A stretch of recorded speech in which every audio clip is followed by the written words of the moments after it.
Assalamualaikum dear students. Today we are going to continue with our topic of electromagnetism, in which there is an important and crucial topic that everyone of you needs to know, and that is force experienced by a current carrying conductor when it is placed in a magnetic field. Now, what we did was we arranged a setup in this way in which we took an iron stand, and from there we suspended an aluminum or any conductor rod, conducting material rod such as heavy metal, which is connected by a coil of wire to the ends of a battery. In this case, again, as we know, the direction of conventional current is from positive of the battery to the negative. So there is the current which is going to flow this wire through this rod and return from the other edge back to the battery. Now, after doing this setup and suspending the rod and allowing some current to pass through it, we brought a horseshoe magnet and brought it close to this rod.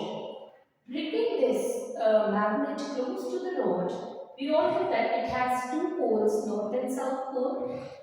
Bringing this between these poles close to the rod, it was observed that the rod is deflected, which means that the rod experiences a force when current is passed through it and it is brought close to the magnetic field of a horseshoe magnet.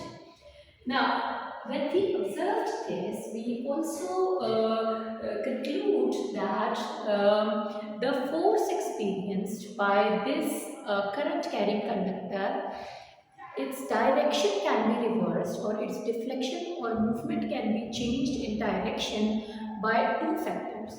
The first factor is changing the direction of current, which means connecting the negative pole on this side and positive pole of the battery, or positive terminal of the battery on this side. This will reverse the direction of current, and as a result the deflection direction of the rod will also change.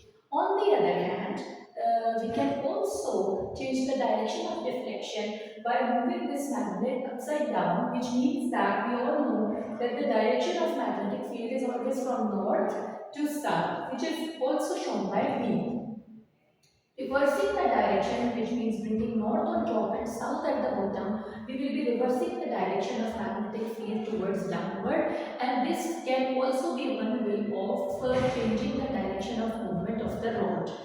This phenomena is essentially important for use when we are designing circuits for mechanisms such as motors, electric motors. That is why it is important to understand the basic circuitry or the basic phenomena when a rod is kept in between the poles of a magnet and current is allowed to pass through. We conclude that current carrying conductor creates a magnetic field around it, and that magnetic field, when it is disturbed by a permanent magnet, then a force is experienced by this rod.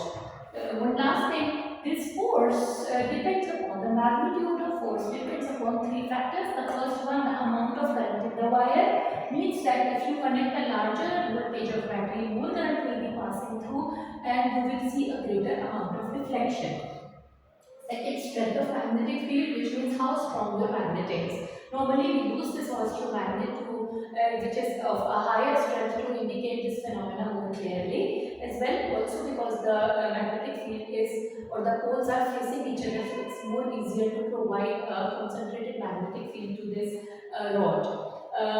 So the strength of the magnetic field is also responsible, and the last one is the length of the wire inside the magnetic field. How much of the wire is present inside this magnetic field? If you have a longer wire or a longer conductor, this rod, if you have a longer rod, longer conductor, you will have a greater deflection. If you have a shorter length of the conducting wire or material, it will have a less deflection, it will experience less force.